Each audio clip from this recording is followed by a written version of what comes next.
Hello, welcome to another episode of Bridge of Stars.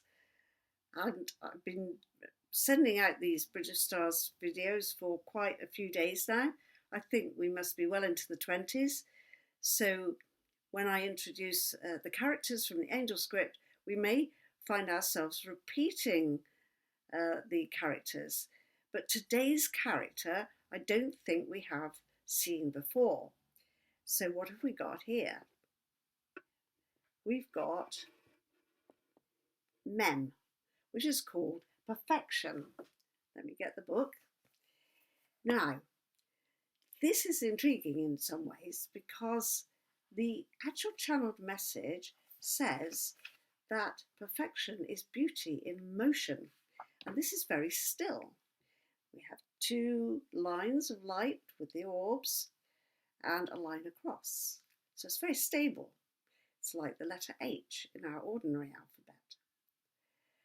I often think when I'm working with it that it seems to me to be like two people, and the two people are almost mirroring each other, and there is in a mutual admiration with each other, looking at each other, saying, "Yes, you're perfect. Yes, you're perfect." How good is that? We are in total balance. We are in a state of perfection. And this is what this reading is about. The message that we were given tells us in the creative process, nothing stops. It may rest and gather strength for renewing movement, which is another of the characters. But this resting is part of the rhythmic activity, not a departure from purpose. After labour, there is quietude, recognition, and admiration. But when the moon is full, we celebrate her perfection. But we understand that tomorrow she will change. Each phase of the moon brings her to a new perfection. So, in this character, we have this admiration. We have this, yes, this is good. Yes, this is good. How great is that?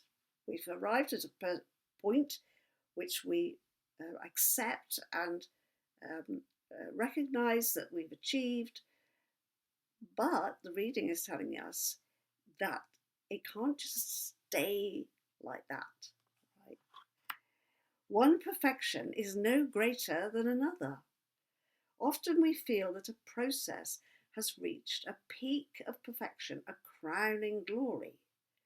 We then attempt to hold the perfection in place against the natural flow of time. We wish to freeze the moment and stay in it, but this is not correct nor prudent. Every moment has its own perfection, since it is another brushstroke in the masterpiece of the divine creation. So although perfection is really beautiful, and we think, wow, that's lovely, the message is also saying, yes, but don't hold on to it. Don't grasp it. That was one of William Blake's lines was, do not hold a joy as it flies. Otherwise, you limit it. You destroy it, actually, if you try to grasp a moment. And there's a bit of a question for me about our great enthusiasm over the last century or so for photographing everything, because that is like, oh, we want to freeze the moment. I have photographs. I'm not saying we shouldn't have photographs at all, although I know some people who don't.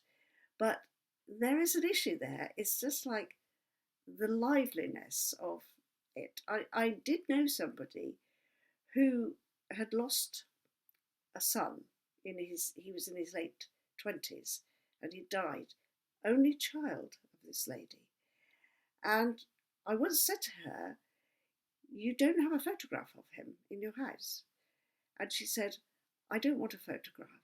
I prefer to remember the living person. And that really struck me at the time. And she had photographs in drawers, I think, and perhaps in albums, but she did not have one on a wall anywhere or in sight. So let's think about that when we look at the Schaefer character, which has the same name. So, where are we? Mem. So Mem is the Hebrew name. Mem is perfection in the angel script, but we also get Mem in the Schaefer characters because they are a kind of parallel set of characters on a slightly higher level of vibration. Okay, so this one is Mem. Ready? Mem, angel blessings. Okay, so having had the stability and the stasis and the perfection just in that kind of calm and restrained, still quality that the angel script character has, this one, we now have something livelier.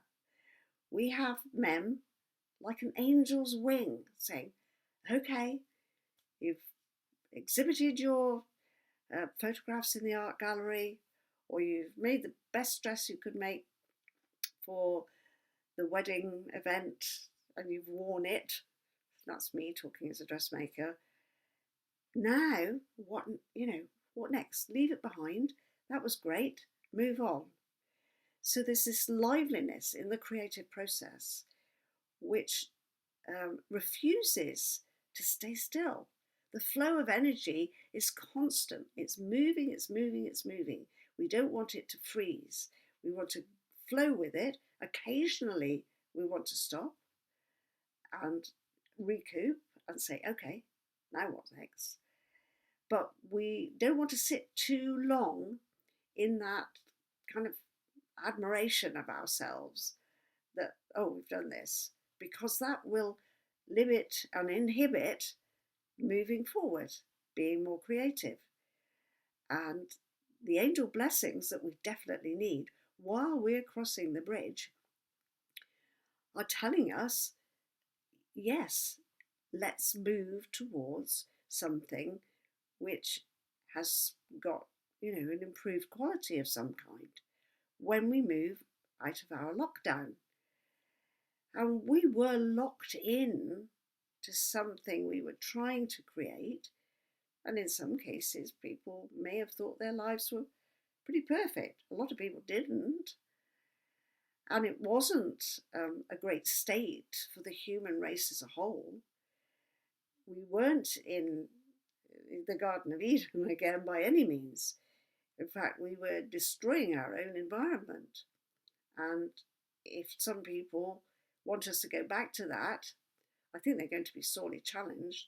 But there will be corporate organisations and governments probably who desperately want to cling to what they thought was the right way forward, and they'll have to release it. There's no way it can return in the same way.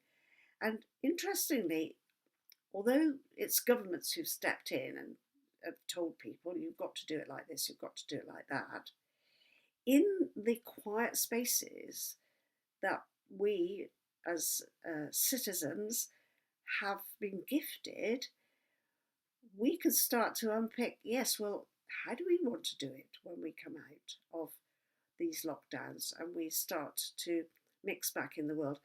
How do we want it? We've had our children at home. Perhaps we might like to continue with home education. Perhaps we've been working from home. Perhaps we would like it to continue. Certain businesses have said, actually, our employees could work from home and then we don't have to rent such big offices. So all these things which have changed because of this allow us all to reevaluate in a really exciting way. And the angel blessings are with us and they're lively.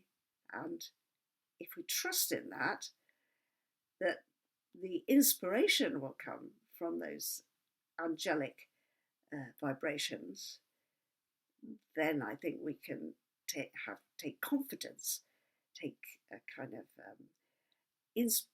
inspiration is a word I tend to overuse, but a strategy, not just inspiration in the kind of wow, but practical strategies can come out of this, because that is part of the stuff that we do. It's like I've talked about the four worlds. You might like to visit the other videos about bringing real magic into your life, where I talk about the four worlds. So the inspiration comes to us from a high level of which is represented by the element of fire, and then we make our plots and plans. We use our mind. It's this mental energy. Then we nurture our plots and plans. We put them into place. We put our strategy into place. We say, yes, I have to do that in order to make this happen. And then eventually, further down the line, we have something manifested. So these processes will take us through, but we've got to have clear vision, clear goal plans. So that's great for today, I think.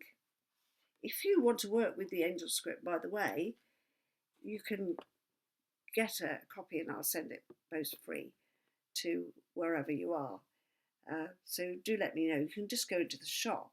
And also, don't forget that the Path Working with Archangels course is still running. And even if you haven't started it, you can still follow it, because although I do answer comments as they come up on a time-based situation, you can actually catch up with that Path Working with Archangels course at any time and follow it when it suits you. So, it's quite free, and I'd love to see you there, love to see your name in the comments, and I always look at them every day and answer them. And if you put comments up in Bridge of Stars, I will answer those as well. Now we come to the Bridge of Stars book, our prayer for today, and this is a prayer to the earth. It's called Earth Teacher. Earth, teach me stillness, as the grasses are stilled with light. Earth, teach me suffering, as old stones suffer with memory. Earth, teach me humility, as blossoms are humble with beginning. Earth, teach me caring, as the mother who secures her young. Earth, teach me courage, as the tree which stands alone. Earth, teach me limitations, as the ant which crawls on the ground.